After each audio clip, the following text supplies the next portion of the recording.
Kabut tipis sisa musim hujan masih menempel di atap-atap rumah beratap daun kelapa dan pagar bunga sepatu di Desa Sukajaya. Sebuah perkampungan terpencil dan tenang di Kecamatan Sukamaju, Kabupaten Gunung Kidul, Daerah Istimewa Yogyakarta.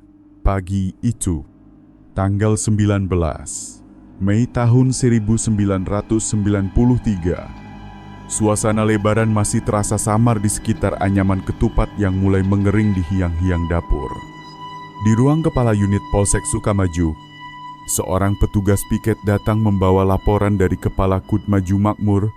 Laporan itu menyebutkan kasus orang hilang yang tampak tidak biasa. Korban yang dilaporkan hilang adalah Bambang Setiawan, sekitar 56 tahun, seorang buruh serabutan asal Kabupaten Pemalang, Jawa Tengah. Menurut keterangan istrinya, Siti Kurniasih, suaminya datang ke daerah Sukamaju bersama seorang kenalan untuk mencari pekerjaan tambahan setelah Lebaran dan sudah hampir 1 bulan tidak pulang. Biasanya, setiap 3 atau 4 hari sekali, Bambang akan mengayu sepeda ontel tuanya pulang ke rumah membawa sedikit upah hasil kerja. Namun kali ini sudah lebih dari 1 minggu. Tanpa kabar apapun, didorong oleh firasat buruk, Siti memberanikan diri menempuh jarak hampir 100 km menuju Sukamaju untuk mencari suaminya. Ia telah menanyakan ke setiap rumah di desa, ke tempat-tempat di mana Bambang mungkin bekerja, tapi tidak seorang pun melihatnya selama 7 hari terakhir. Orang terakhir yang melihat Bambang adalah seorang kontraktor kecil yang mengaku telah membayar penuh upahnya pada pagi tanggal 12 Mei, dan sempat melihatnya berbicara dengan seorang pria asing di sekitar pasar Sukamaju. Awalnya, polisi mencatat kasus ini sebagai laporan kehilangan biasa.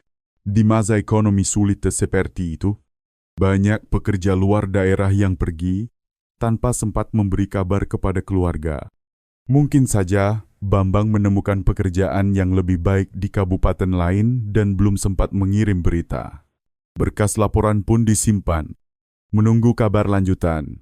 Namun 2 bulan kemudian, pada sore hari di akhir April, sebuah laporan kehilangan lain datang dari desa tetangga. Kali ini korbannya adalah Leman Saputra, 32 tahun, buruh asal Kabupaten Indramayu, Jawa Barat. Polanya hampir sama. Leman bekerja sebagai kuli bangunan di Sukamaju, lalu menghilang tanpa jejak setelah menerima upah mingguan. Setelah menunggu 10 hari dalam kecemasan, istrinya di kampung melapor ke polisi. Saksi terakhir yang melihat Leman juga berada di pasar Sukamaju, tempat para buruh harian biasa berkumpul mencari pekerjaan.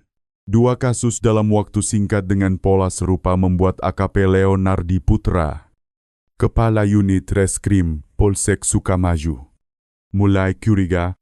Saat itu Leonardi masih tergolong muda, baru lewat usia 30 tahun, namun sudah dikenal di wilayah itu karena kecerdasannya dan dedikasi tinggi dalam tugas. Ia membuka 2 berkas tipis. Di atas mejanya 2 foto hitam putih dari 2 pria tak saling kenal. Namun keduanya hilang di tempat dan kondisi yang sama. Sama-sama pekerja luar daerah, miskin, dan lenyap secara misterius. Apakah ini kebetulan semata, atau tanda adanya sesuatu yang lebih gelap di balik desa yang tampak tenang ini? Leonardi memutuskan tidak bisa menganggap remeh. Ia memerintahkan para penyidik untuk menelusuri ulang semua laporan orang hilang selama 1 tahun terakhir. Hasilnya membuatnya terkejut. Ada 3 kasus lagi, tersebar di desa-desa berbeda, namun memiliki pola yang sama menakutkannya. Semua korban adalah pria berusia antara 30 hingga 60 tahun, berasal dari luar daerah, dan terakhir terlihat di pasar Sukamaju. 5 pria telah hilang seolah menguap dari muka bumi. Tidak ada surat, tidak ada telepon, tidak ada pesan. Mereka pergi meninggalkan istri-istri yang gelisah dan anak-anak yang menanti dalam keputusasaan. Kasus ini kini melampaui batas kehilangan biasa. AKP Leonardi segera melapor ke Komando Polsek, dan sebuah tim khusus penyelidikan dibentuk. Rapat pertama tim berlangsung dalam suasana tegang. Di papan tulis, Leonardi menuliskan data 5 korban, lalu melingkari dengan kapur merah beberapa kesamaan mereka semuanya pria. Buruh luar daerah, miskin, tanpa keluarga di sini, dan terakhir terlihat di Pasar Sukamaju. Ini tidak mungkin kebetulan, tegas Leonardi dengan suara berat. Ada pola yang jelas. Satu orang atau sekelompok orang sedang menargetkan para buruh ini. Tapi, untuk tujuan apa? Berbagai hipotesis muncul. Ada yang menduga ini mungkin kasus pembalasan antar pekerja karena masalah kerja. Tapi segera disingkirkan kelima korban dikenal baik, tidak punya catatan kriminal, dan berasal dari daerah berbeda. Tidak mungkin mereka bagian dari satu kelompok. Hipotesis berikutnya perampokan. Para buruh ini biasanya menerima gaji harian atau mingguan. Bisa jadi ada komplotan yang memantau dan membunuh mereka untuk mengambil upah kecil itu. Tapi teori ini juga memiliki celah jika ini perampokan dan pembunuhan. Mengapa tidak ada satupun jenazah ditemukan? Tidak mungkin para pelaku menghilangkan 5 mayat sekaligus tanpa meninggalkan jejak. Setelah berjam-jam diskusi sengit, muncul teori paling menakutkan dan rumit perdagangan manusia lintas daerah. Salah satu penyidik senior berpendapat, wilayah mereka tidak jauh dari jalur perbatasan provinsi. Mungkin para pelaku memanfaatkan ketidaktahuan dan kemiskinan para buruh, menipu mereka dengan janji pekerjaan bergaji tinggi, lalu menjual mereka ke tambang liar, proyek bangunan, atau perkebunan ilegal. Hipotesis ini masuk akal menjelaskan mengapa korban menghilang tiba-tiba dan tidak ada kabar. Para pekerja luar daerah adalah target sempurna, mudah dibujuk, dan sulit dilacak bila hilang. Meski masih ada keraguan samar di dalam hati, AKP Leonardi mengakui teori itu yang paling logis untuk saat ini. Ia memutuskan mengerahkan seluruh kekuatan penyelidikan ke arah itu. Tim penyidik terbaik diterjunkan ke berbagai titik, terutama sekitar Pasar Sukamaju, yang dianggap sebagai titik panas. Mereka menyamar sebagai pedagang keliling, tukang ojek, hingga buruh harian, untuk mengamati gerak-gerik mencurigakan. Semua orang yang berpotensi terlibat calo kerja. Mantan narapidana kasus penipuan dimasukkan dalam daftar pengawasan khusus. Jaringan informan rahasia juga dibangun di kalangan buruh serabutan. Sementara itu, tim lain dikirim ke kabupaten sekitar untuk bekerja sama dengan polisi setempat, memeriksa semua jalur tikus dan pelabuhan kecil yang mungkin digunakan jaringan perdagangan manusia. Foto-foto dan data korban ditempel di terminal dan stasiun dengan harapan ada yang pernah melihat mereka. Penyelidikan berlangsung intensif siang malam. Puluhan orang diperiksa, ratusan saksi diwawancarai, tapi waktu terus berlalu, musim kemarau berganti penghujan, dan hasilnya tetap nihil. Tidak ada tersangka, tidak ada saksi kunci, tidak ada bukti. Berarti, yang lebih menakutkan, laporan orang hilang terus berdatangan. 2 orang lagi, lalu 3. Hingga akhir tahun 1993, jumlah korban mendekati 10 orang. Kelelahan dan keputusasaan menyelimuti AKP Leonardi dan timnya. Mereka seperti melawan bayangan tak kasat mata. Musuh tanpa wajah yang menebar teror di wilayah mereka, tanpa bisa disentuh. Di ruang kerjanya yang suram, Leonardi sering menatap peta Kecamatan Sukamaju berjam-jam. Di sana, ia menandai lokasi terakhir setiap korban. Terlihat semua titik merah menumpuk di sekitar Pasar Sukamaju.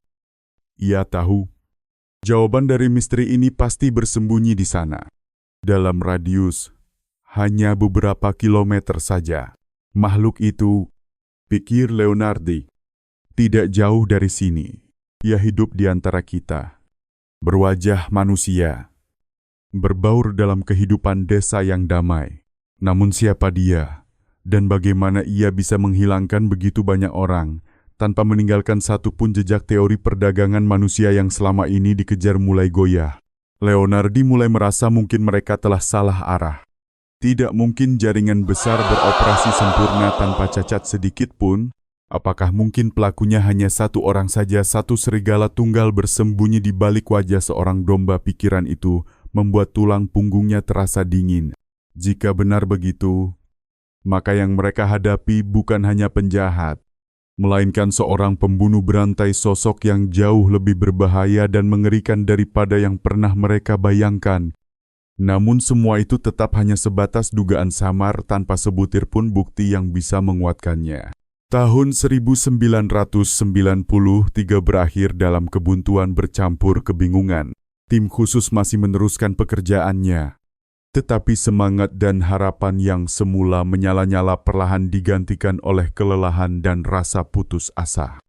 Mereka tidak menyadari bahwa saat mereka sibuk mengejar bayang-bayang sampai ke wilayah perbatasan, tepat di Desa Sukajaya, hanya berjarak beberapa kilometer dari markas Polsek Sukamaju, seorang lelaki bertubuh kecil dan kurus bernama Sarman Nugraha tiap hari terus melanggengkan kejahatannya secara biadab, mengubah kebun pisang di belakang rumahnya menjadi neraka dunia, dan tragedi itu belum menunjukkan tanda-tanda akan berhenti. Memasuki tahun 1994, tirai misteri yang menyelimuti Kecamatan Sukamaju kian menebal dan menggentarkan. Surat-surat laporan orang hilang terus berdatangan. Tidak deras tetapi tetap rutin. Setiap berkas adalah kisah duka sebuah keluarga kehilangan penopang utama. Jumlah korban yang tercatat resmi dalam tim penyelidikan telah melampaui 15 orang. Namun AKP Leonardi Putra dan rekan-rekannya paham, angka sebenarnya mungkin jauh lebih tinggi. Banyak buruh serabutan hidup berpindah-pindah. Hubungan keluarga yang renggang membuat mereka bisa lenyap tanpa ada seorang pun yang sempat melapor. Sementara tim masih terjebak pada hipotesis jaringan perdagangan manusia dan tenggelam dalam penyelidikan yang tak berbuah di area perbatasan. Di Desa Sukajaya, sang iblis sejati justru menjalani kehidupan yang memuakkan. Karena terlihat begitu biasa-biasa saja. Sarman Nugraha, lelaki bertubuh kecil dan ceking itu, setiap hari tetap ke pasar, tetap menyapa tetangga, tetap memainkan peran suami pasrah yang merawat istri sakit-sakitan. Tak seorang pun, bahkan tetangga terdekat, membayangkan bahwa di balik tampang ganjil dan sikap pendiamnya tersembunyi sosok haus darah. Seorang pembunuh berantai yang mengeksekusi kejahatannya dengan kebuasan yang tak terukur. Seusai pembunuhan pertamanya pada awal tahun 1993, Sarman menemukan kebenaran yang sakit bagi hidupnya. Ia pada dasarnya pemalas dan egois, selalu dipenuhi minder atas fisik yang lemah.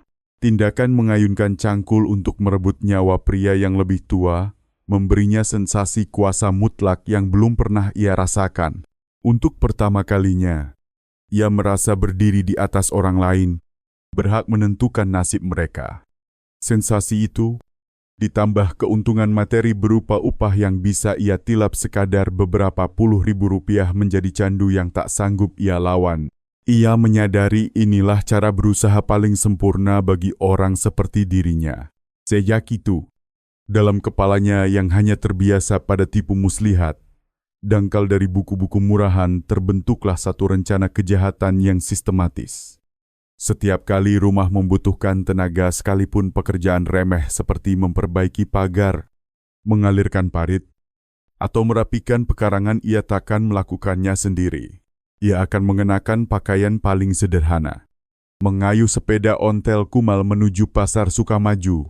Ia memilih sudut-sudut tempat buruh lepas biasa berkumpul. Kedua, matanya yang sipit menyapu ke sana kemari bukan untuk mencari pekerja yang cekatan, melainkan mangsa yang sempurna. Kriterianya jelas: pria berwajah ramah, tampak polos, dan yang terpenting pendatang.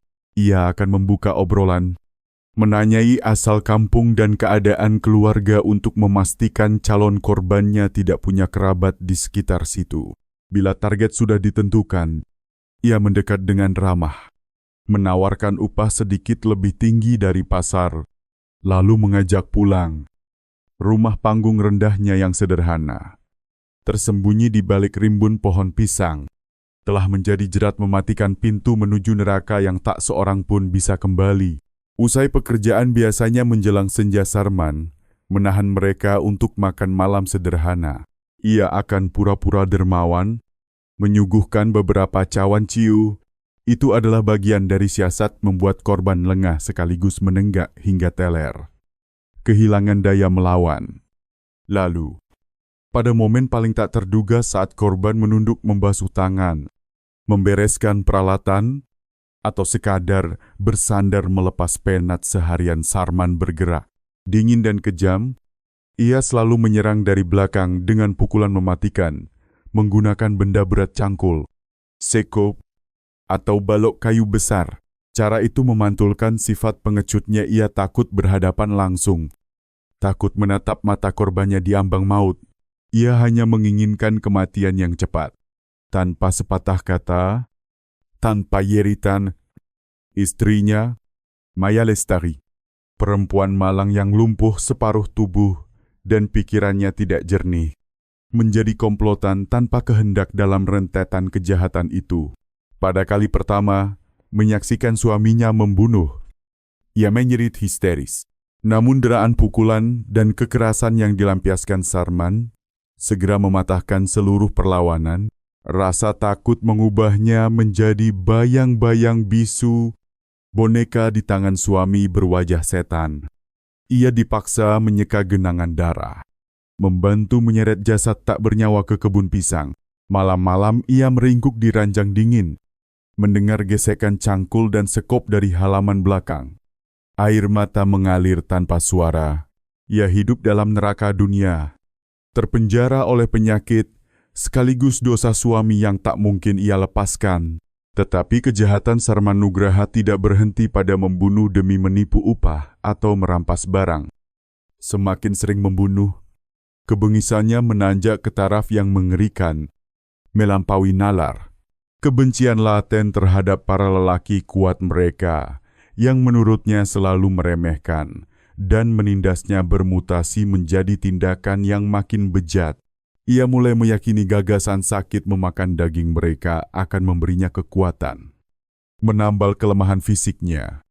Usai membunuh korban pria bertubuh tegap, ia mengiris daging dari paha dan lengan, membawanya ke dapur. Lalu dengan tenang menumisnya bersama sayur kangkung yang ia petik di kebun, memakannya sendirian saat makan malam, sementara istrinya gemetar ketakutan di sisi lain. Ia mengunyah rakus, seolah merasakan tenaga liar merambat ke tubuh ringkihnya. Itu menjadi ritual setan perampasan total, bukan hanya atas nyawa, melainkan jasad. Terhadap korban perempuan meski jumlahnya tidak banyak, kebengisan Sarman melampaui batas frustrasi karena penolakan, kegagalan bersosialisasi, menjalma hasrat balas dendam yang sakit. Sebelum membunuh, ia melakukan kekerasan seksual secara brutal. Setelah korban tak bernyawa, ia memotong bagian-bagian tubuh sensitif untuk dimasukkan ke toples kaca, ditenggelamkan dalam arak, lalu disembunyikan di sudut gelap. Itu adalah trofi menjijikkan, sarana memperpanjang rasa menang dan mengulang-ulang kenangan kejahatannya. Hari-hari berlalu. Kebun pisang di belakang rumah Sarman Nugraha semakin sesak. Galian kubur satu-satu digali dan ditimbun tergesa. Menjelang akhir tahun 1994, ketika jumlah jenazah telah melampaui 20 orang, pemakaman satu persatu menjadi terlalu melelahkan dan rawan terendus. Muncullah gagasan lebih nekat, menggali lubang besar sebuah kuburan massal agar bisa dipakai lama. Namun menggali lubang sebesar itu seorang diri jelas mustahil. Kali ini, keyakinan diri setelah hampir 2 tahun lolos dari jeratan membuat Sarman melakukan kesalahan fatal. Alih-alih mencari buruh pendatang, ia justru membidik pemuda dari desa sebelah bernama Rizky Pratama. Ia tahu Rizky pemuda baik hati, jujur, dan sedang berharap punya tambatan hati. Sarman menyiapkan jebakan yang berbeda. Ia mengaku memiliki keponakan perempuan cantik baru pulang dari luar daerah. Berniat dikenalkan kepada Rizky dengan syarat Rizky membantu menggali lubang untuk lubang penampung pupuk kebun pisang. Rizky bersemangat oleh harapan asmara yang segera mekar. Menyetujui tanpa curiga, pagi itu ia memanggul Cangkul dan Sekop ke rumah Sarman. Sarman menunjukkan lokasi galian, sebidang tanah cukup luas dan kosong di ujung kebun. Ketika Rizky tekun mengayun Cangkul, Sarman duduk di beranda. Mata tak lepas mengawasi. Tangan mengepal memegang balok kayu, siap menghantam saat tiba waktunya. Rencananya ketika lubang cukup dalam, ia akan memukul Rizky dari belakang dan menguburnya, hidup-hidup di lubang yang digali oleh pemuda itu sendiri. Rizky akan menjadi korban pertama dari kuburan massal tersebut, tetapi takdir tersenyum kepada Rizky. Saat lubang sudah sedalam setinggi pinggang, mata Cangkul menghantam benda keras. Tok suara kering terdengar bukan batu, penasaran. Rizky menyingkirkan tanah di sekelilingnya. Sesuatu berwarna pucat perlahan muncul. Begitu menyadari itu tulang kering manusia. Masih melekat serabut urat yang menghitam. Wajah Rizky langsung pucat pasi. Ia tak pernah melihat tulang manusia sungguhan. Namun nalurinya berteriak bahwa ini pertanda amat mengerikan. Bang Sarman, ke sini sebentar, Cangkulku mengenai sesuatu, seru Rizky. Suaranya gemetar. Di beranda, jantung Sarman Nugraha serasa berhenti sekejap. Ia tahu rencananya terbongkar. Mustahil membunuh Rizky saat itu juga. Seluruh keluarga Rizky tahu si pemuda datang bekerja di sana jika Rizky hilang. Sarman akan menjadi tersangka pertama dan satu-satunya untuk pertama kalinya. Panik menyergap benak si pembunuh darah dingin. Ia bergegas mendekat, menatap ke dalam lubang, lalu menatap wajah Rizky yang terpaku ngeri. Sejenak ia ingin mengayunkan balok, tetapi nalar menahannya. Ia harus keluar dari situasi ini. Dipaksanya sebuah senyum kaku, menepuk bahu Rizky. Ah, mungkin tulang kerbau atau sapi zaman dulu ditanam di sini. Kebun ini dulunya seperti tanah makam tua. Dick, sudah. Hari ini cukup sampai di sini. Bang lagi tidak enak badan. Kamu pulang dulu. Urusan kenalan sama keponakan Bang nanti, Bang, atur lagi. Sambil berkata demikian, ia menyelipkan beberapa lembar uang ke tangan Rizky lebih banyak daripada upah yang sudah disepakati, lalu tergesa-gesa mendorongnya keluar gerbang. Sorot matanya tak mampu menyembunyikan kegugupan Rizky Pratama. Meski masih diliputi takut dan curiga, tidak lagi berpikir panjang, ia membawa uang itu pulang. Merasa lega karena lolos dari pekerjaan yang menyita tenaga. Ia sama sekali tak menyadari bahwa dirinya baru saja keluar dari rahang maut. Sedikit saja terlambat. Mungkin ia telah menjadi tulang belulang ke-20 sekian di kebun neraka itu. Peristiwa dengan Rizky menjadi tamparan peringatan bagi Sarman Nugraha. Ia menyadari dirinya terlalu ceroboh. Ia menghentikan sementara aktivitas membunuh untuk mengamati keadaan. Tetapi ketika hari-hari berlalu dan segala sesuatu tetap senyap, tanpa tanda-tanda penyelidikan, kepercayaan dirinya kembali mekar. Iblis di dalam dirinya tak sudi tidur. Ia melanjutkan prosedur kejahatannya. Hanya saja kini lebih hati-hati, lebih licik. Ia tak lagi menggali lubang besar, melainkan kembali mengubur secara terpisah di titik-titik berbeda. Bahkan menyembunyikan mayat di dalam rumah, di bawah tumpukan jerami, atau di dalam kendi-kendi kosong. Menunggu momen yang tepat untuk melenyapkan jejak. Darah tetap tumpah. Nyawa-nyawa tak berdosa terus berjatuhan. Sementara bayang-bayang di Sukamaju masih menjadi teka-teki tak terjawab bagi aparat. Tahun 1995 datang membawa hawa dingin dari musim paceklik dan suasana muram yang belum pernah sebesar itu menyelimuti Polsek Sukamaju. Kasus buruh hilang memasuki tahun ketiga. Berkas-berkas di meja AKP Leonardi Putra telah menumpuk menjadi setumpuk tebal dengan lebih dari 30 nama yang terverifikasi. Setiap berkas adalah sebuah hidup, sebuah tragedi, sebuah pertanyaan besar, tanpa jawaban. tekanan dari atasan, harapan keluarga korban yang kian putus asa, serta kabar angin yang menakutkan di tengah masyarakat, semuanya menjadi beban seberat gunung di pundak sang kepala unit dan para anggotanya. Hipotesis perdagangan manusia lintas wilayah yang dikejar selama 2 tahun kini terasa kabur dan semakin tak meyakinkan. Tim penyelidik telah membongkar setiap sudut, memeriksa ratusan orang, menempatkan penyamaran di jalur-jalur tikus dan pelabuhan kecil.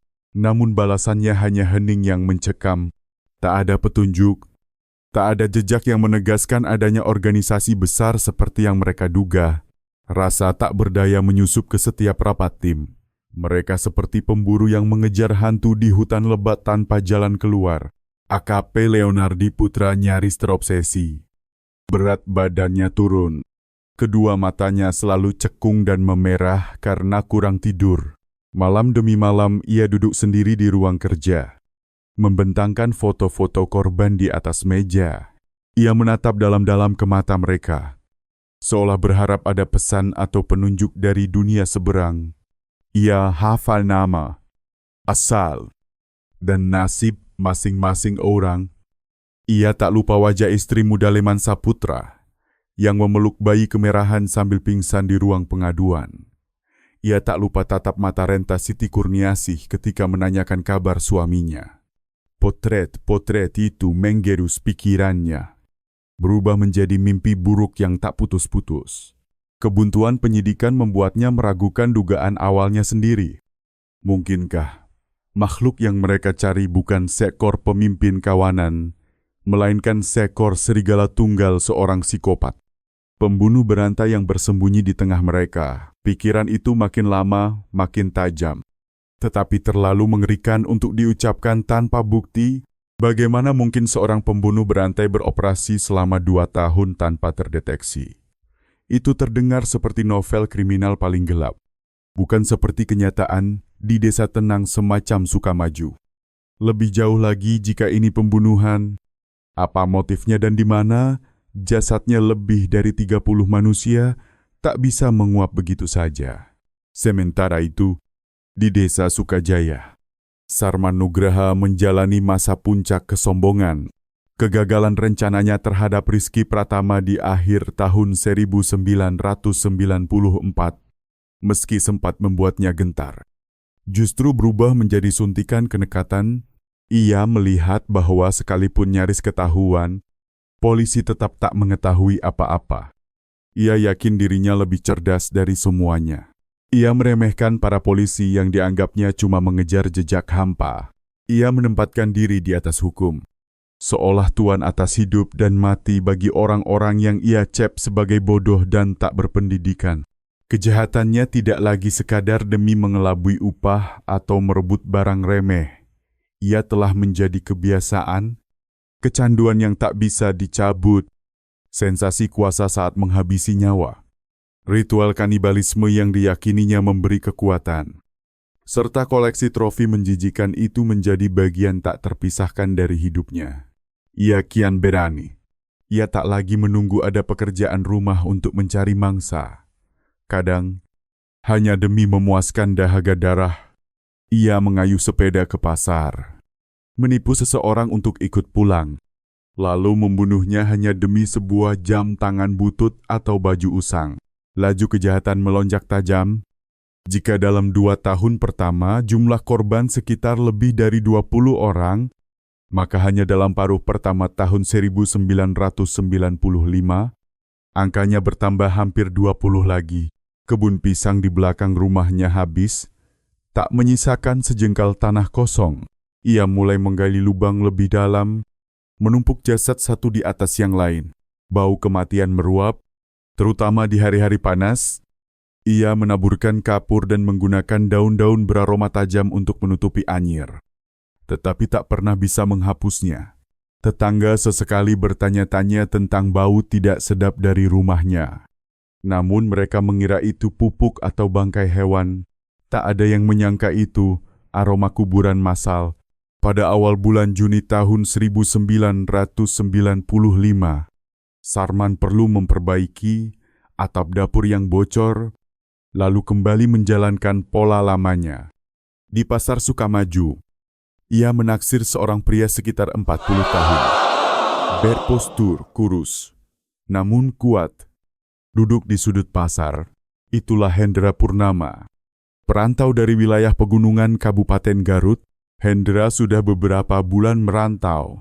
Menabung setapak demi setapak untuk ayahnya yang sakit.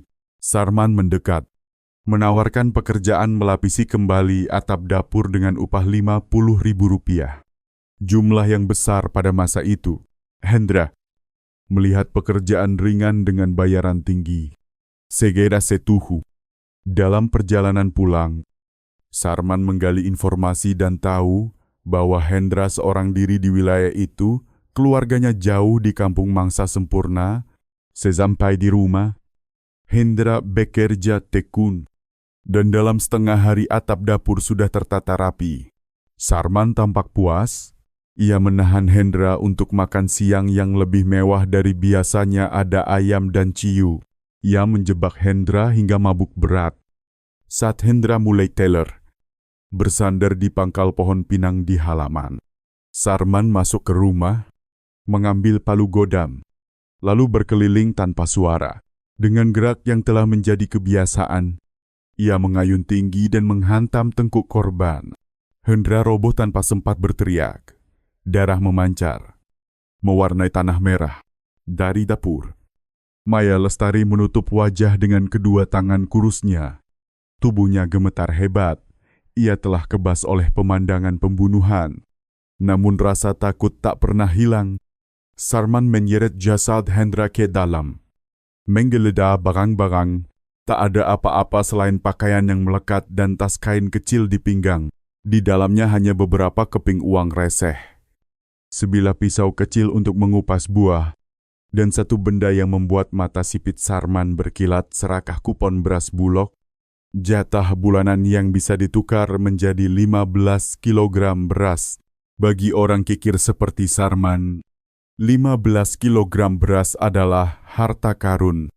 Sebuah pikiran menerobos mengapa tidak mencairkan jatah beras itu, tetapi sisa nalar memperingatkan itu terlalu bodoh dan berbahaya.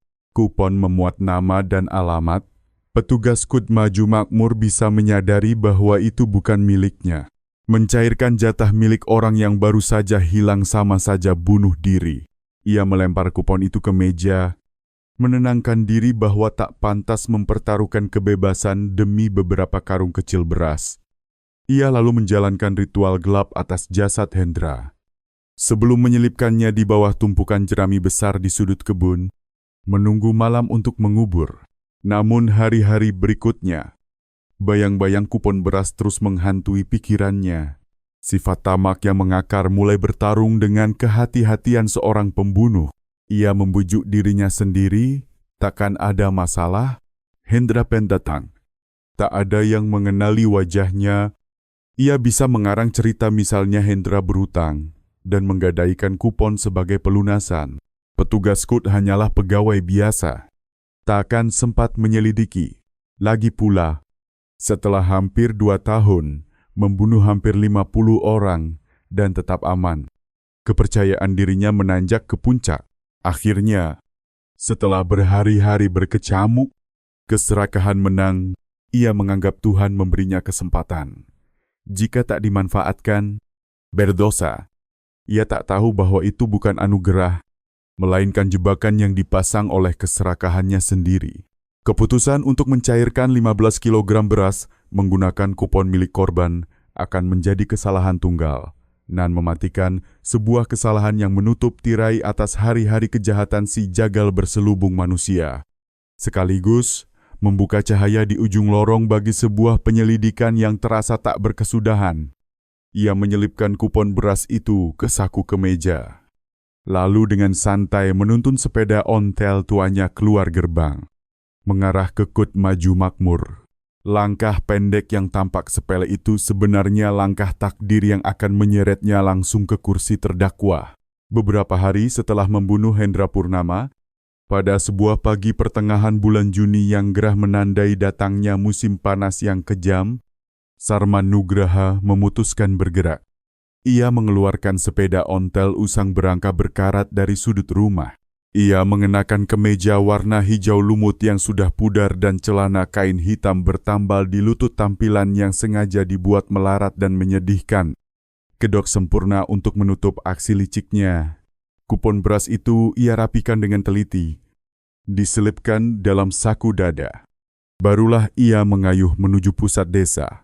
Sepanjang lebih dari 3 kilometer dari desa Sukajaya ke Kut, pertempuran batin berkecamuk di kepalanya. Sebagian dari dirinya nalar seorang pembunuh yang terbiasa menghapus jejak, terus memperingatkan bahaya 15 kilogram beras terlalu murah untuk ditukar dengan kebebasan. Ini tindakan nekat yang tak perlu, tetapi bagian lain watak pelit dan serakah yang mengakar berteriak menenggelamkan semua kewaspadaan.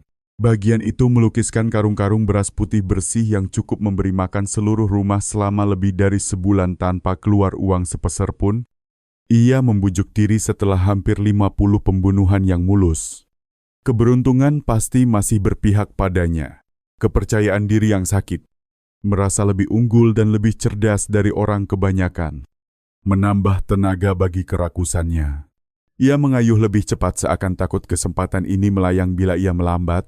Gudang Kaude Maju Makmur adalah bangunan rendah yang lapang. Dindingnya bercat kuning yang sudah dipenuhi bercak lumut. Di dalam, udara memanggul harum khas beras baru, bau karung goni. Dans sedikit debut, beberapa warga berdiri menunggu giliran sambil bercakap-cakap. Di balik meja kayu setinggi dada berdiri Vina Lestari, pegawai Kut yang usianya lewat 30. Vina adalah putri asli wilayah itu. Telah bekerja hampir 10 tahun, berkat ingatan tajam dan sifat ramah. Ia hafal wajah hampir semua warga dari orang tua hingga anak kecil. Sarman menuntun sepeda ke pelataran, menyandarkannya rapi, lalu melangkah masuk dengan upaya tampak senormal mungkin. Ia mengantre di belakang seorang nenek. Matanya pura-pura melihat-lihat, padahal sebenarnya mengawasi reaksi Vina. Ketika gilirannya tiba, ia menyelipkan kupon beras lewat celah meja dan bersuara parau. "Imbak, tolong cairkan jatah beras ini." Vina mengambil kupon itu, melirik cepat dengan kebiasaan seorang petugas. "Lelucensi seinak." Alisnya berkerut tipis. Ia menengadah, menatap lelaki kecil kurus dengan mata sipit di hadapannya.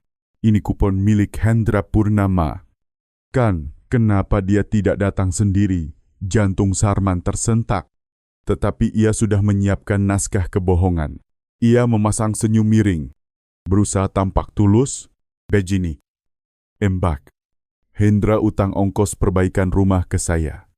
Lama tidak bayar. Kemarin dia terzak. Jadi menggadaikan kupon ini, dia suruh saya ambil berasnya untuk memotong utang. Mungkin sekarang dia merantau ke tempat lain." Cerita yang telah ia hafalkan puluhan kali itu terdengar sangat masuk akal. Di kampung miskin seperti itu, utang piutang dibayar barang atau kupon jatah bukan hal aneh. Vina menatap lelaki di depannya sekali lagi. Wajahnya asing. Mungkin dari dusun lain, ceritanya tak tampak janggal. Lagi pula, Hendra memang perantau. Orang seperti itu mudah saja berutang lalu pergi mencari kerja. Vina adalah petugas Kut. Tugasnya menyalurkan beras sesuai kupon, bukan penyidik. Selama kupon asli dengan Kep Kut, tak ada alasan menolak. "Baiklah, tunggu sebentar," kata Vina. Kecurigaan awal hampir lenyap. Ia berbalik, mengambil karung ukuran kecil, menakar dengan gayung aluminium hingga genap 15 kilogram. Lalu menuangkannya ke dalam karung. Ketika Vina menali mulut karung dan mendorongnya lewat meja, keringat dingin sudah merembes di tengkuk Sarman. Ia merasa seperti baru menyeberangi jembatan gantung reot di atas jurang. Begitu karung berpindah tangan, ia menggela napas lega, nafsu serakahnya terbayar. Ia cepat-cepat mengucap terima kasih, mengangkat karung itu ke keranjang belakang sepeda. Lalu menuntun. Sepeda pergi. Ia tidak menoleh sedikit pun. sehingga tak melihat tatapan bimbang Vina yang mengikuti punggungnya. Ada sesuatu yang tidak pas. Hendra yang ia kenal dari beberapa kali berurusan sangat jujur dan tegas dalam urusan uang, bukan tipe yang akan mengemplang lalu pergi. Namun kesibukan segera menyapu keganjilan itu dari pikirannya. Sementara itu, jauh di wilayah pegunungan Kabupaten Garut, kecemasan dalam keluarga Hendra kian menggunung. Ayahnya yang sudah renta dan sakit-sakitan kian merosot karena cemas. Sudah hampir 20 hari berlalu sejak Hendra terakhir kali mengirim surat dan uang. Semua jalur komunikasi terputus mendadak. Kakaknya, Nandar Purnama, lelaki parubaya yang tegas dan sangat sayang pada adiknya, memutuskan tak bisa menunggu lagi. Ia menangguhkan urusan ladang, meminjam sedikit uang untuk ongkos, lalu naik kendaraan menuju Sukamaju mencari Hendra. Pencariannya dimulai dalam keputusasaan. Ia mendatangi rumah indekos Reyot tempat adiknya menyewa. Pemilik indekos mengatakan sudah lebih dari 2 minggu Hendra tak pulang. Barang-barang sederhana milik Hendra masih utuh di kamar. Nandar menanyai semua rekan kerja dan kontraktor yang mungkin pernah mempekerjakannya. Jawabannya seragam, mereka terakhir melihat Hendra sekitar tanggal 12 atau 13 Juni. Setelah itu, lenyap tanpa jejak. Hari-hari berlalu. Nandar menyusuri setiap gang di Sukamaju, dari terminal hingga pasar, menunjukkan foto hitam putih yang mulai pudar pada siapa saja. Yang ia dapatkan hanya gelengan kepala penuh iba. Ketakutan dan keputusasaan menggulung pikirannya. Naluri seorang kakak berbisik, pasti ada yang sangat buruk terjadi. Hampir sepekan tanpa hasil, uang di saku menipis. Nandar nyaris menyerah untuk pulang. Saat beristirahat di warung dekat pasar, ia teringat satu hal dalam percakapan terakhir. Hendra sempat berbangga bahwa waktunya menukar jatah beras hampir tiba. Setitik harapan menyala. Barangkali Hendra sempat kekut sebelum mendadak pergi. Mungkin ada saksi melihatnya di sana, meski tipis. Nandar memutuskan mencoba sekali lagi. Ia menanyakan arah menuju Katmaju Makmur, tempat Hendra tercatat sementara. Ketika masuk, suasana Kut sedang agak lengang. Ia mendekati meja, di mana Vina Lestari tengah mencatat. Maaf mengganggu, Mbak. Suara Nandar lelah. Saya mencari adik saya. Namanya Hendra Purnama. Ia menyerahkan foto adiknya. Vina menatap foto itu, lalu memandang lelaki berwajah keras di depannya. Menemukan kemiripan pada garis wajah. Hendra saya kenal. Kadang dia kesini menukar jatah beras, jawabnya. Tapi belakangan ini tidak terlihat. Tidak apa. Pak Dada Nandar mensyut. Adik saya hilang hampir 20 hari. Saya datang dari Garut mencarinya.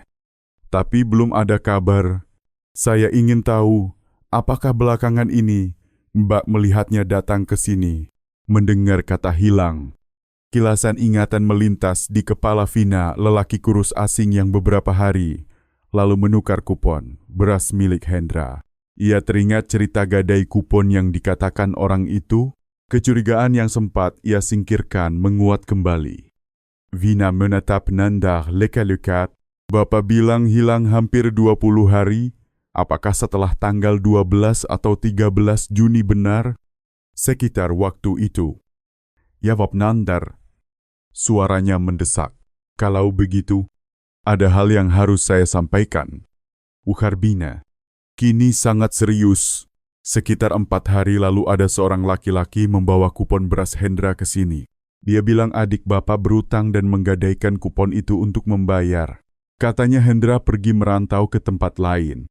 Darah Nandar serasa berbalik arah.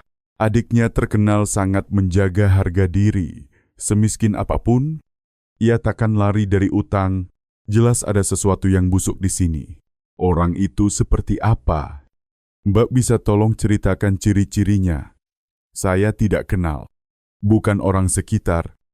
Vina menggalinya dari ingatan. Tubuhnya kecil, kurus, siking, Kulitnya gelap, pakaiannya kusut sederhana, yang paling saya ingat matanya sipit sekali, kesil, menatapnya selintasan, tidak terasa lurus. Kata-kata itu terpahat dalam benak Nandar, membentuk bayangan samar tentang si asing. Mbak tahu rumahnya atau namanya, tanyanya lagi. Vina Mengheleng. Namanya saya tidak tanya. Tapi saya hampir yakin dia orang Sukamaju, logatnya logat lokal. Sepertinya saya pernah lihat dia berkeliaran di pasar Sukamaju beberapa kali. Mungkin dia tinggal di dusun sekitar. Meskipun belum mendapat nama. Itulah petunjuk pertama dan paling berharga yang Nandar miliki. Setelah berhari-hari menyisir dalam keputusasaan, lelaki asing itu pasti terkait dengan hilangnya Hendra. Bisa jadi ia menipu, bahkan menghabisi adiknya demi merebut kupon beras. Nandar mengucapkan terima kasih berkali-kali kepada Vina. Ia tahu langkah berikutnya ia harus menemukan lelaki itu. Ia pun kembali menuju pasar Sukamaju. Tempat terakhir adiknya terlihat adalah pasar Sukamaju. Persis lokasi yang dikatakan Vina Lestari pernah melihat tersangka itu. Nandar Purnama memutuskan bertahan di sini. Membalik setiap batu, menanyai setiap orang, sampai ia menemukan kebenaran tentang lelaki kecil bermata sipit nan licik itu. Pencarian seorang kakak yang sendirian kini memiliki tujuan. Ia belum tahu bahwa perjalanannya bukan sekadar untuk menemukan adik yang hilang, melainkan juga mengungkap tirai rahasia mengerikan yang menutup wilayah Sukamaju selama 3 tahun. Pagi Nandar. Fajar hari-hari berikutnya bukan lagi awal hari baru, melainkan lanjutan dari perburuan yang tak mengenal lelah. Petunjuk berharga dari Vina Lestari menjadi kompas, mengubah pencarian tanpa arah menjadi perburuan yang terfokus. Pasar Sukamaju, yang semula menjadi titik mula keputusasaan, sekarang menjadi gelanggang utama baginya. Ia yakin lelaki bermata sipit yang tega menguasai kupon beras milik adiknya pasti masih mondar-mandir di sini. Itu kebiasaannya, disinilah sang iblis mencari mangsa berikutnya. Setiap hari, sejak remang subuh ketika gerobak-gerobak kaki 5 mulai dibuka, hingga senja saat pasar tinggal menyisakan sampah dan sunyi. Orang-orang melihat seorang pria berwajah keras, kulitnya legam karena matahari, berjalan menyusuri setiap sudut. Nandar tak melewatkan seorang pun. Ia berbincang dengan tukang ojek di gerbang pasar, para penjual teh hangat, dan buruh harian yang duduk menunggu nasib. Dengan sabar, ia mengulang deskripsi dari Vina ratusan kali. Lelaki kecil, kurus, berkulit gelap, bermata sipit, tatapannya licik. Hari-hari pertama berlalu tanpa hasil. Kebanyakan orang hanya menggeleng iba. Beberapa memandangnya seperti pria yang mengejar bayang-bayang tanpa wujud. Uang di sakunya kian menipis.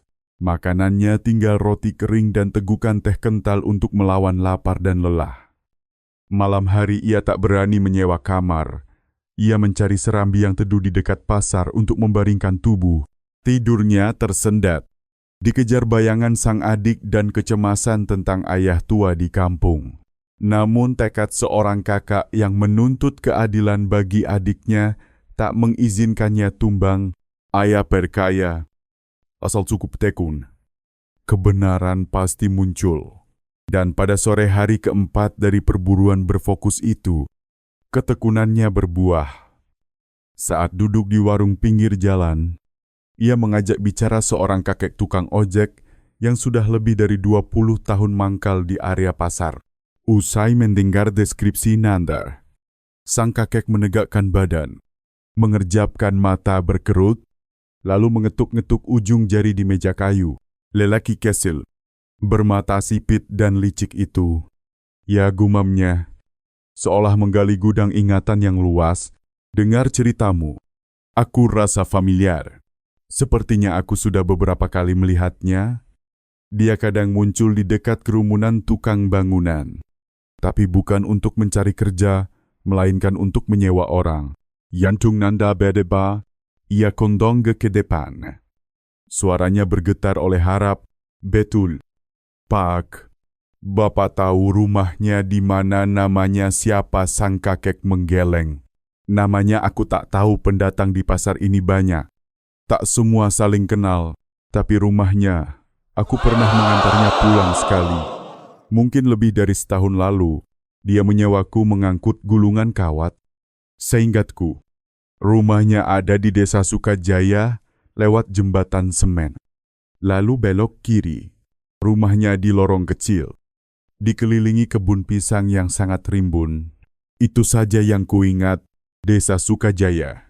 Sebuah nama, alamat yang jelas. Setelah berhari-hari seperti mencari jarum di tumpukan jerami, akhirnya Nandar memperoleh arah yang pasti. Ia mengucapkan terima kasih berulang kali pada sang kakek. Dalam dadanya mengalir deras harapan baru. Tepat saat ia hendak beranjak menuju Sukajaya, kebetulan takdir terjadi. 3 orang, 2 pria dan seorang perempuan dengan wajah letih dan sedih, juga tengah menanyakan kabar keliling pasar. Mereka adalah keluarga Budi Hartanto, satu lagi korban Sarman Nugraha, asal Kabupaten Kendal. Budi telah hilang lebih dari sebulan setelah pamit memperbaiki tembok pagar sebuah rumah di Sukamaju. Pencarian mereka buntu, seperti yang dialami Nandar sebelumnya. Melihat Nandar juga menanyakan orang hilang, kakak Budi menghampiri. Mereka bertukar kisah, ketika masing-masing menggambarkan orang yang menyewa adik dan kerabat mereka. Sebuah kebetulan yang meremangkan bulu muncul orang yang menyewa Budi. Juga digambarkan sebagai lelaki kecil, kurus. Pekerjaannya serba bisa di rumah. Kedua keluarga saling menatap. Kesedihan di mata mereka kini berpadu dengan kecurigaan yang mengguncang. Tidak mungkin ada 2 orang asing dengan ciri yang sama. Cara yang sama menyewa orang. Lalu korban lenyap secara misterius. Pasti hanya ada satu pelaku. Adik saya diajak memperbaiki tembok pagar. Suara kakak Budi parau. Dia bilang tuan rumahnya terlihat ramah, tapi matanya licik. Adikku diminta melapisi atap dapur, sahut Nandar, mengatupkan jemari. Sekarang, aku sudah punya alamat seorang tukang ojek bilang rumahnya di Desa Sukajaya. Seketika lahir rencana berani dan mendesak. Mereka tahu tak bisa bertindak sendiri. Mereka membutuhkan saksi kunci, satu-satunya orang yang bisa membongkar kedok pelaku, tanpa bisa disangkal Vina Lestari dari Kut Maju Makmur. 2 keluarga itu kembali ke Kut. Mereka memaparkan seluruh cerita dan temuan terbaru kepada Vina. Wajah Vina pucat karena takut namun juga menyala marah. Ia memahami dirinya bukan sekadar saksi, melainkan mata rantai terpenting untuk memecahkan perkara ini. Meski gentar, karena desakan keluarga korban dan suara hati, ia setuju membantu. Mereka menyusun rencana hati-hati. Nandar dan keluarga Budi berangkat lebih dulu ke Desa Sukajaya untuk mencari dan memastikan rumah sesuai petunjuk tukang ojek. Seorang dari mereka tetap di titik temu. Begitu ada sinyal, ia akan menjemput Vina dengan sepeda secara diam-diam. Vina tidak akan tampil dekat. Ia hanya mengamati dari jauh untuk mengenali pelaku keamanan. Vina menjadi prioritas. Sore itu, rombongan 2 keluarga tiba di Sukajaya. Mereka tak perlu waktu lama untuk menemukan rumah Sarman Nugraha. Rumah itu tersembunyi di dalam gang tanah sempit. Persis gambaran sang kakek kebun pisang lebat mengelilinginya, menciptakan suasana suram dan terpisah dari rumah-rumah lain. Mereka bersembunyi di balik semak agak jauh, mengintai. Tak lama, pintu rumah terbuka. Seorang lelaki kecil dan kurus, kulitnya gelap, melangkah ke halaman. Ia menuju pohon pinang, meregangkan badan, lalu sibuk menebar pakan untuk ayam-ayam. Meski dari jauh, Nandar dan yang lain merasa jantung mereka berhenti berdetak. Postur dan rupa itu sangat cocok dengan semua deskripsi. Seorang pemuda dari keluarga Budi beringsut pergi, mengayuh sepeda secepat mungkin kembali ke titik temu untuk menjemput Vina. Sekitar 30 menit kemudian, Vina Lestari tiba. Ia duduk di boncengan, wajah tertunduk, menutupi hampir seluruh muka dengan kaping bambu karena takut. Mereka berhenti di mulut gang. Berjarak lebih dari 50 meter dari rumah itu, Nandar menunjuk ke lelaki di halaman. Itu dia. Mbak, bisiknya. Vina mengangkat sedikit tepi caping, mengerjap ke arah rumah. Hanya sekali lirikan, tubuhnya bergetar. Meski pakaian lelaki itu berbeda dari hari ia datang ke KUD, posturnya yang ceking, dan terutama mata sipitnya ketika ia menengadah mustahil keliru. Benar, itu dia. Suara Vina parau karena ngeri. Tidak salah. Pengakuan itu meledak seperti tembakan tanda mulai. Semua keraguan luruh. Yang tersisa hanyalah amarah dan duka yang menggelegak. Tanpa apa-apa, rombongan menerjang keluar dari semak. Sarman Nugraha yang hendak masuk rumah mendengar derap langkah menghentak. Ia menoleh terkejut melihat sekelompok orang penuh murka meluruinya. Awalnya ia masih berpura-pura bingung. Kalian siapa, mau apa masuk rumahku, suaranya serak. Masih pura-pura Nandar mendungkam. Mata memerah. Adikku Hendra Purnama di mana? Apa yang kau lakukan padanya mendengar nama Hendra Purnama? Wajah Sarman berubah, namun ia tetap mengingkari. Hendra siapa, kalian salah orang. Masih menyangkal kakak Budi Hartanto menyergap. Budi Hartanto yang memperbaiki pagar di sini. Kau sembunyikan di mana? Kepanikan nyata muncul di mata sipit Sarman.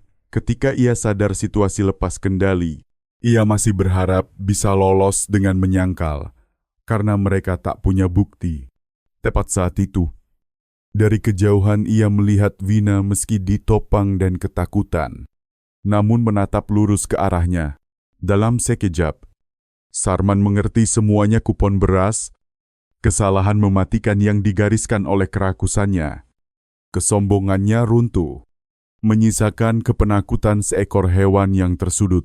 Ia membalik badan, hendak kabur ke kebun pisang yang ia hafal lika-likunya.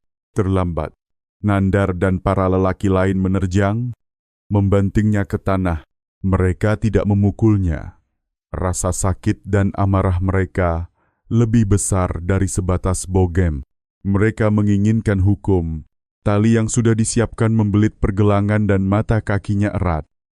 Sarman Nugraha terbujur mepet tanah. Tak lagi kuasa melawan.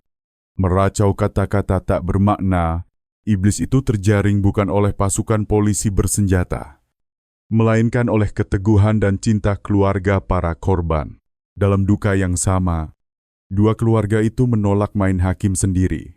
Mereka akan mengawal penjahat itu ke Polsek Sukamaju, agar hukum yang membongkar seluruh kebiadabannya di bawah terang. Mereka membetulkan tubuh si jagal, mulai mengiringnya menuju keadilan, meninggalkan rumah suram dan kebun pisang penuh kematian yang menyembunyikan rahasia mengguncang nurani.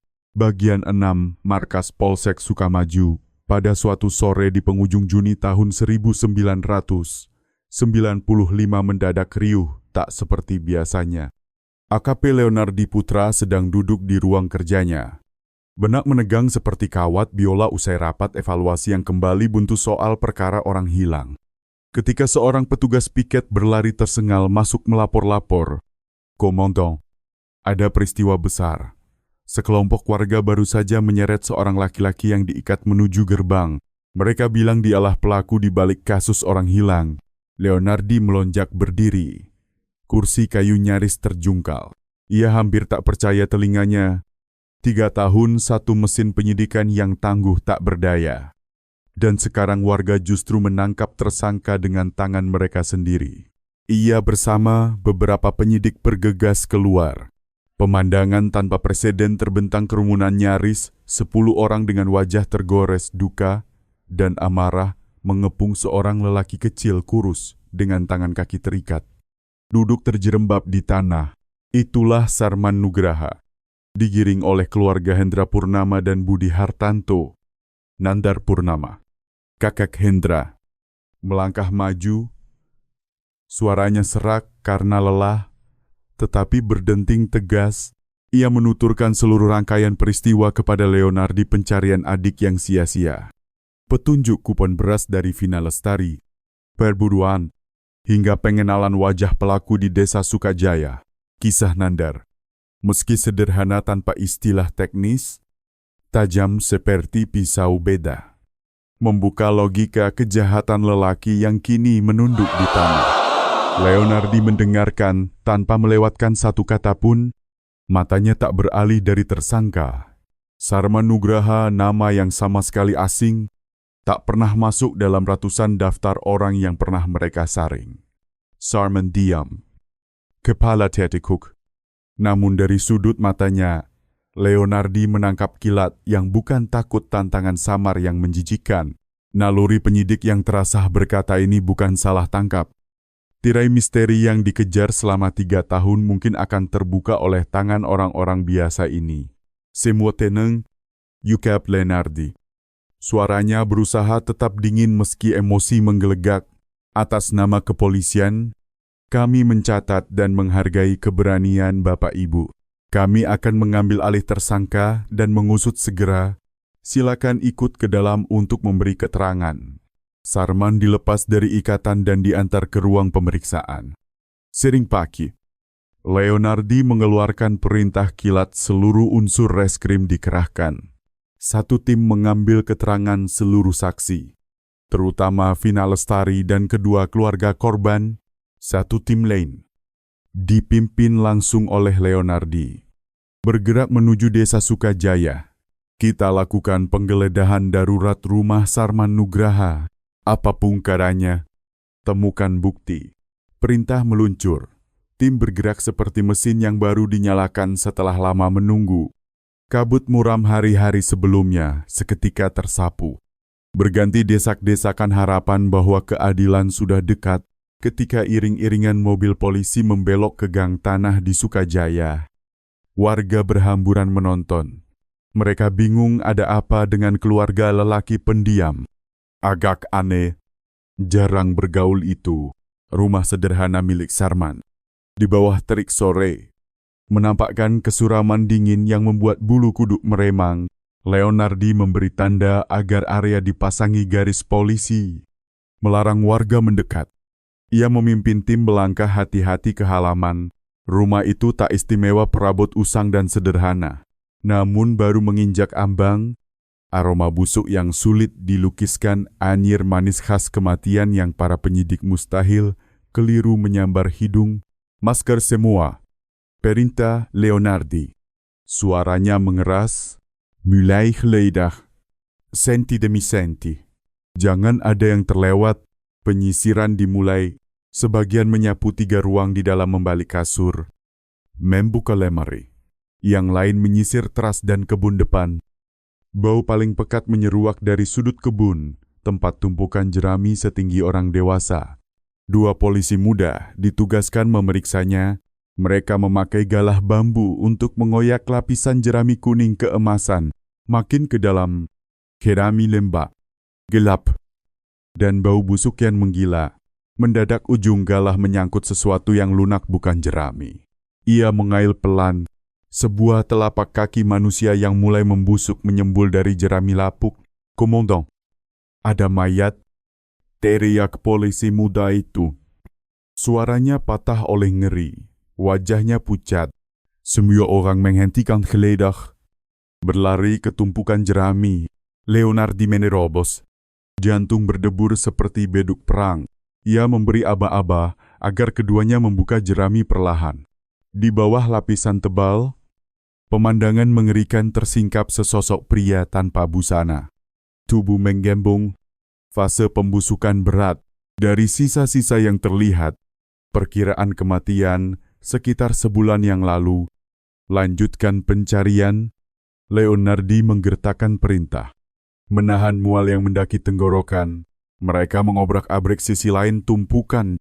1 jenazah lagi mungkul. Yang ini lebih baru kematian beberapa hari belakangan. Luka hantaman benda berat di tengkuk masih jelas. Leonardi segera paham itu Hendra Purnama korban yang keserakahan Sarman pakai untuk membuka jalan hukum. 2 mayat di TKP sudah cukup untuk menjerat Sarman dalam pasal pembunuhan. Tetapi Leonardi tahu cerita ini jauh dari selesai. 2 jasad tidak menjelaskan lebih dari 40 orang yang lenyap selama 3 tahun. angka sebenarnya mungkin lebih mengerikan. Tatapan Leonardi tertarik ke kebun pisang yang rimbun di belakang rumah tempat yang digambarkan Nandar dalam BAP awal. Nalurinya berbisik rahasia paling kelam terkubur di sana.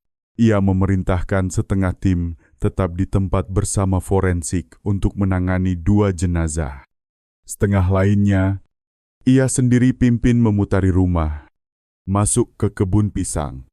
Kebun itu kira-kira lebih dari 200 meter persegi. Tanaman pisang sangat rapat. Daun-daunnya berjalin, menghalau cahaya, menimbulkan ruang pengap dan menyesakkan. Di sini, udara lebih berat. Bau kematian berkelindan dengan anyir tanah basah dan layu daun aroma khas dari kematian. Permukaan tanah tak rata, banyak gundukan yang janggal, diselimuti rumput liar yang tumbuh jarang. Berbeda dari tanah sekitar, Leonardi terdiam di tengah kebun. Ia tak perlu jadi ahli untuk mengetahui itu kubur-kubur banyak, digali dan ditimbun serampangan. Tanpa pola, rasanya seakan ia berdiri di pekuburan terbengkalai. Tanah para arwah. Amarah menekan dadanya sampai sesak. Bagaimana mungkin seorang manusia menyedihkan bisa menyulap kebunnya menjadi liang masal bagi sesama gali? Suara Leonardi dingin dan membatu, memecah hening yang angker. Gali seluruh kebun ini sekarang. Polisi, dibantu linmas desa, mulai mengayunkan cangkul. Beberapa tebasan saja di gundukan terdekat. Bagian tengkorak manusia sudah muncul, lalu satu rangka lagi, dan yang lain. Mereka menggali, dan tulang belulang terus menyembul bertumpuk di lubang-lubang yang dibuat terburu-buru. Ada lubang berisi satu rangka, ada pula yang 2, bahkan 3 disatukan. Senja merayap turun, mewarnai kebun pisang merah pekat seperti darah.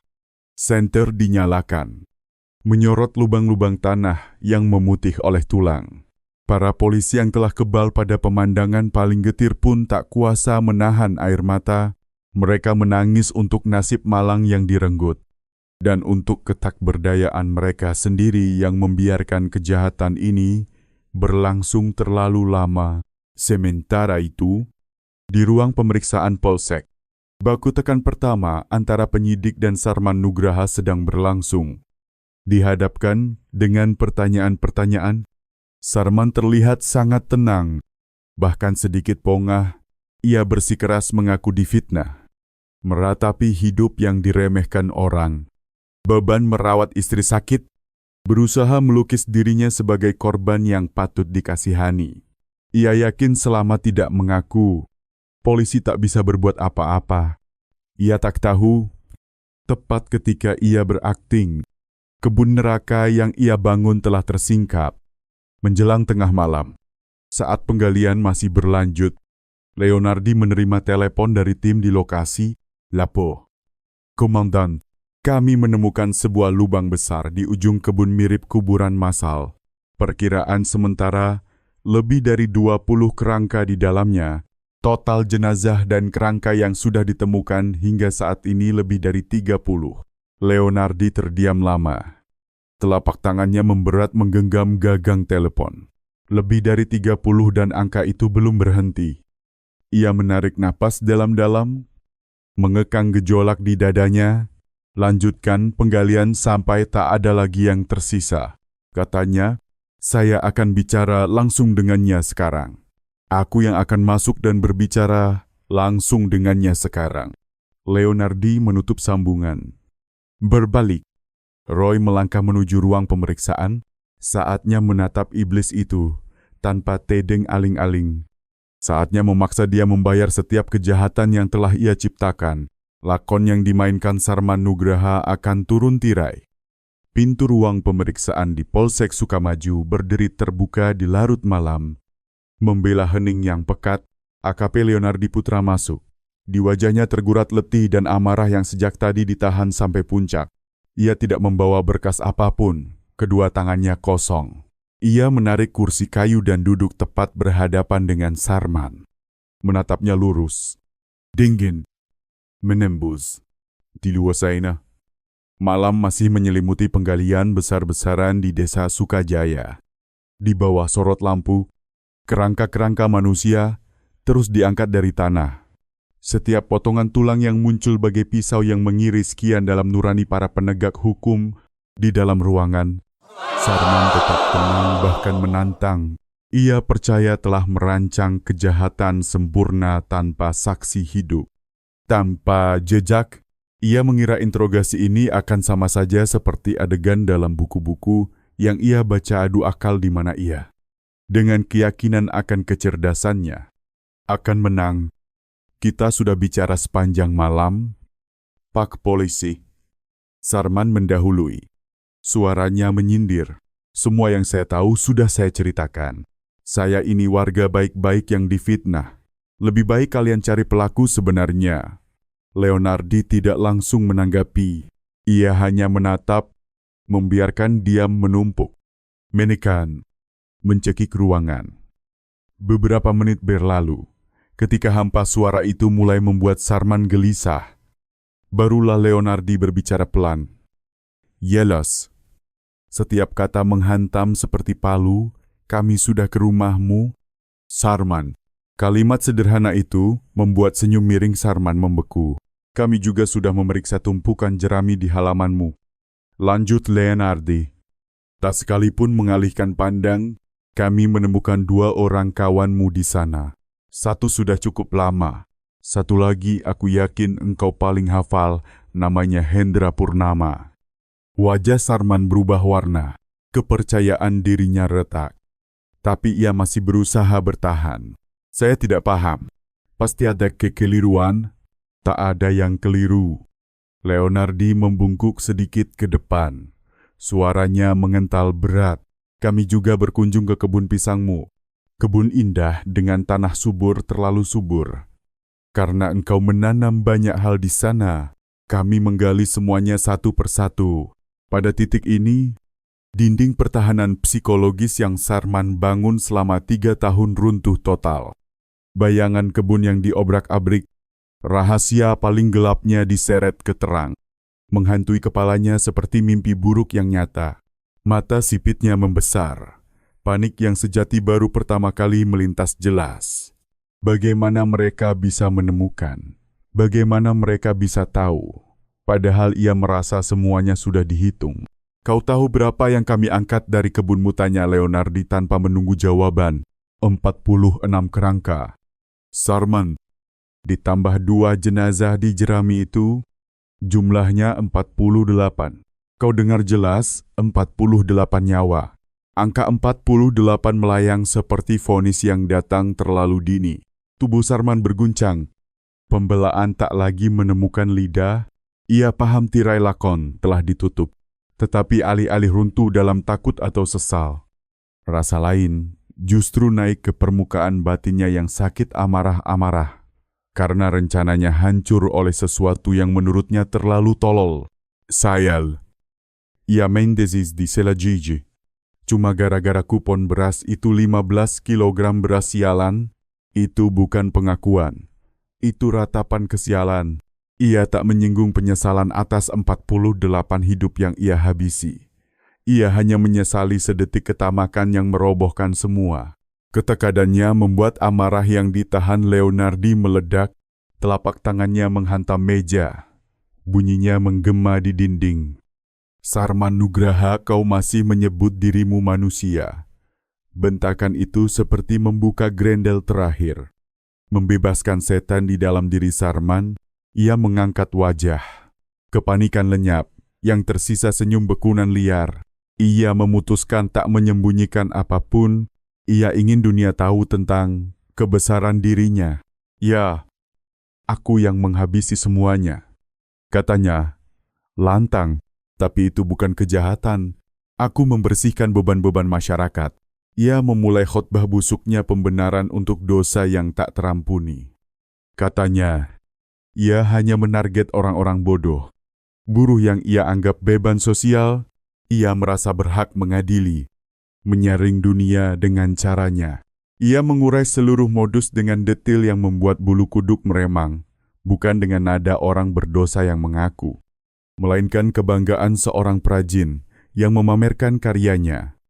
Ia bercerita bagaimana ia memotong daging dari paha dan lengan korban laki-laki yang berbadan kuat, lalu memasaknya, dilandasi kepercayaan gila bahwa dengan itu ia bisa menyerap kekuatan mereka. Ia menguraikan kekerasan seksual pada korban perempuan sebelum membunuh, dan bagaimana ia memotong bagian-bagian tertentu untuk direndam dalam toples berisi arak. Dijadikan trofi demi memelihara rasa menang. Pengakuannya melukis sosok iblis yang kejam, menyimpang, hilang kemanusiaan. Pada saat yang sama, di ruang berbeda, seorang penyidik perempuan mengambil keterangan Maya Lestari, istri Sarman yang sakit-sakitan. Perempuan malang itu runtuh total. Begitu tahu semua perbuatan suaminya terbongkar, ia tak lagi menyembunyikan apapun.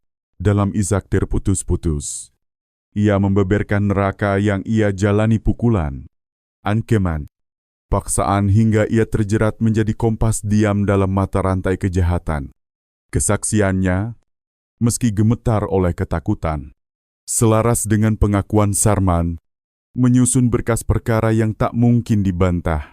Penggalian di Sukajaya berakhir menjelang fajar. Total, petugas menemukan 2 jenazah membusuk dan 46 kerangka. Penggeledahan lanjut di rumah menemukan pula toples-toples kaca berisi bagian tubuh manusia, bukti pamungkas kebiadaban sang jagal. Perkara pembunuhan berantai paling mengerikan dalam sejarah peradilan negeri ini tersingkap. Kabar itu meledak seperti gempa di tengah publik. Seluruh Indonesia terpaku. Sukar percaya kejahatan sebesar dan sekejam itu bisa terjadi. Desa Sukajaya yang tadinya tenang seketika jadi pusat sorot dan ketakutan. Rumah Sarman di Zegel menjelma monumen bisu dari tragedi yang tak terbayang. Berkas perkara segera lengkap dan dilimpahkan ke Kejaksaan Negeri setempat. Dengan bukti dan kesaksian yang tak terbantahkan, jaksa menuntut Sarman Nugraha atas pembunuhan, perampasan harta, dan pemerkosaan Maya Lestari. Meski korban KDRT, karena tak melapor dan membantu menutupi perbuatan suami, turut dituntut atas menyembunyikan dan tidak melaporkan tindak pidana dengan ancaman tertinggi. Pada tanggal 20 bulan Oktober tahun 1995, Pengadilan Negeri setempat menggelar sidang terbuka. Ribuan orang berkumpul di luar gedung. Wajah-wajah mendidih oleh amarah. Teriakan menuntut hukuman paling berat bergema. Di hadapan majelis hakim, Sarman tetap beku. Tak menunjukkan sesal, ia menjawab pertanyaan dengan lancar. Bahkan mengulang pembenaran sakit yang sama. Sebaliknya, Maya hanya bisa terisak sepanjang sidang. Usai sehari persidangan, berdasar berkas, alat bukti, dan jalannya persidangan, majelis menetapkan putusan. Ketua Majelis, dengan suara tegas dan membacakan vonis perbuatan terdakwa Sarman Nugraha amat sangat serius merenggut nyawa 48 manusia secara biadab, kejam, menanggalkan kemanusiaan, memicu amarah masyarakat. Tak mungkin lagi dididik atau diperbaiki, maka harus disingkirkan selamanya dari kehidupan sosial bagi Maya Lestari. Walau ada hal-hal meringankan, tindakannya membiarkan dan membantu kejahatan dalam rentang panjang menimbulkan akibat luar biasa. Hukuman setimpal perlu dijatuhkan demi efek jera. Berdasarkan ketentuan hukum pidana yang berlaku, majelis memutus Sarman Nugraha dihukum pidana mati. Maya Lestari juga pidana mati. Ketika putusan dibacakan, ruang sidang meledak isak keluarga korban bercampur tepuk tangan warga. Keadilan, meski terlambat, akhirnya berdiri.